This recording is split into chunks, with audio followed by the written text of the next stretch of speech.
Do you want to make resolutions that you can actually keep? Because same.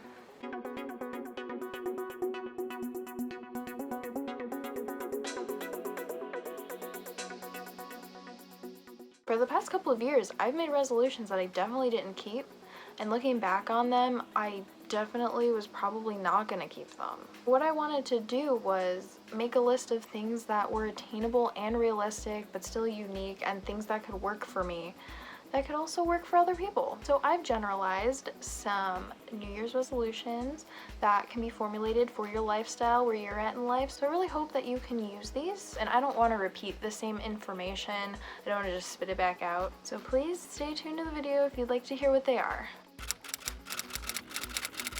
So the first thing I would say is to learn a new skill. Better yet, learn a skill that could help you down the road, such as if you're looking for a job, why not spend a good chunk of your time learning how to make a kick butt resume. This is something I spent a lot of last year doing. Learn a skill to advance yourself. If you want to do something like graphic design, if you want to learn how to play an instrument because you could do something with that, and you don't even have to do that. Learn a new skill that's going to make you happy. The second one I have is to learn general car maintenance. My dad has taught me so much about, changing oil, changing the brakes, how to do this, how to do that, and it's really changed it. We've saved a lot of money, and it's actually a really fun hobby to take up. You've heard this one before. It's to wake up earlier. Even if it's just like 5 minutes earlier a week. Still progress, my dudes.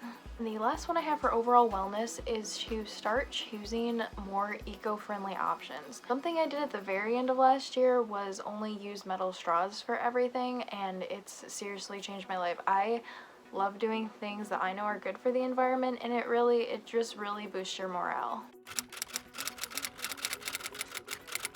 Everybody makes some kind of resolution when it comes to food. So the first thing I have is to eat your food slower. I read somewhere that it takes your brain about 10 to 20 minutes to register that you're actually becoming full with the food that you're eating. And so if you eat a lot and you eat really fast in those first 10 to 20 minutes, you're going to tend to eat a lot more because your brain does not register that you're full for that period of time. And so if you eat slower, you're a lot less likely to eat more than you should. And also it really just helps you savor what you're eating, Like I want to learn to enjoy my food other than just being a vacuum that just inhales it. The second thing, set a budget for how many times you're getting food from fast food places, not eating stuff you have at home. I've noticed how much those food costs add up, and it's not pretty. Trust me. Try something new every week. It doesn't even have to be something super elaborate. Put different jelly on your toast, or put something completely different on your toast. Try out that new chicken recipe you saw on the internet that you just never got to. It's really fun to meal plan, I've learned. The last thing I have on food is to swap out things for sugar and dairy. I was having a conversation with somebody the other day, and we discussed that your body is really addicted to sugar, because if you tried to cut it out cold turkey, you would literally have withdrawal symptoms. Like, your body just depends on sugar because there's sugar in everything. So if you tried to cut it out completely, you'd probably fail really miserably. So I suggest, if you're going to try and cut out sugar, do it very, very, very minusculely. If you can quit cold turkey like that, please give me your advice, because I'd like to know that secret. More things you can do for your body that can help you be healthier on the inside. Everybody's gonna tell you this: drink water.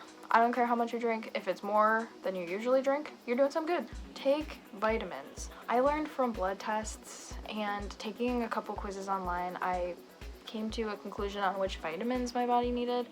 And the thing was, I knew which vitamins I had to take, but I wasn't taking them. A lot of people are really good with getting vitamins from their diet, but if you need vitamins, take them. Take care of your teeth. This may sound weird, but I feel like this is such an underrated resolution, because we're such busy human beings that sometimes, we forget to floss, we forget to rinse with mouthwash, we forget to wear a retainer. This year, I want to take better care of my teeth by implementing a lot of the steps that I haven't. If you don't take good care of your teeth, let's get on that. The last thing I have, and probably the most important of this entire video, get on your medical issues. If you know that there's something you need to go checked out and you've been procrastinating going to the doctor, like if you've been procrastinating going to the doctor for anything, this is your year to go. Medical conditions that you can ignore but probably shouldn't. There was a couple months out of this year where I was feeling really tired, really fatigued. I was out of breath going up the stairs.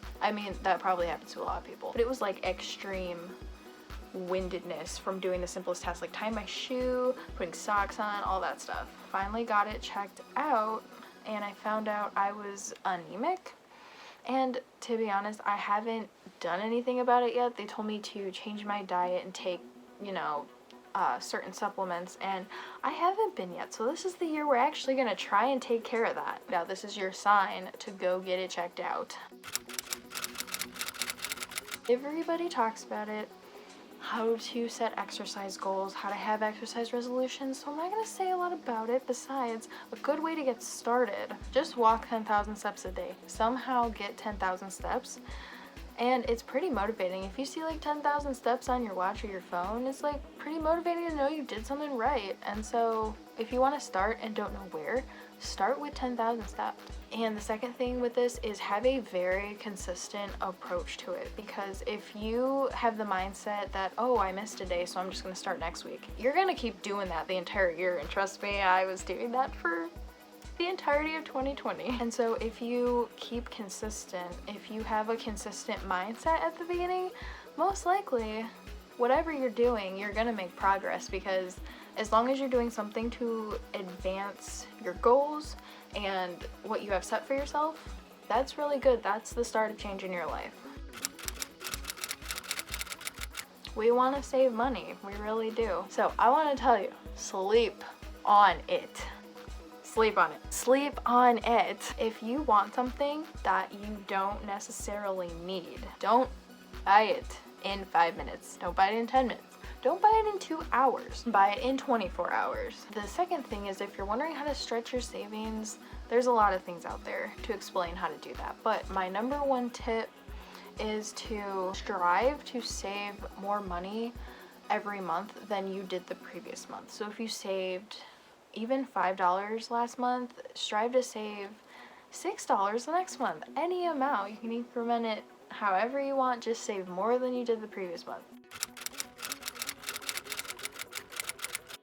I do believe this is extremely important, especially important this year. Manifest 3 goals. I talked a little bit about this when I made a day in my life video about manifesting. Write down, draw, visualize yourself having what you want this year. 3 goals that you want to accomplish. Visualize, draw, write anything you want this year. And kind of try to get a lot of the details written down as well, because the more detailed it is, the more you know exactly what you want. Because I know when I write stuff down that I want, I'm like, all right, we're serious. So write them down, draw that energy of what you want to you, because trust me, it works. I've tried. Take social media breaks. I know for a lot of people, social media is important. It's how you're staying in contact with everybody right now. Some people make their living off of social media, but like limit, if you have to be on it as much as you do, limit yourself to the positive stuff on there. Unfollow negative things that make negative thoughts go through your head, because I know for a while I was following a lot of, negative people, negative posts and all that stuff. It was just making me go nuts. The last thing I have for you guys is to practice forgiveness. I think this is the hardest New Year's resolution that I've ever had, because I am really good at holding grudges. Like if anybody asked me if I was mad about something in the past, I can bring up about 6 or 7 instances in grudges that I am still holding. Thing is, I will say all the time that, yeah, I have forgiven those people, but really, have I forgiven those people? At the same time, you can forgive people who have wronged you, but make sure that you're also righting things that you've done wrong. I have a really hard time with this. I sometimes don't like admitting that I'm wrong, and we have to admit we're wrong sometimes. Really hope you guys enjoyed this video. I'm really excited about taking all these resolutions and trying to make them real. What my goal was to make them realistic and attainable, because I know not all resolutions are tailored that way for everybody, so I just wanted to make them very everybody friendly. Really trying to do this more often and do YouTube more often because it really is something I enjoy. So thank you.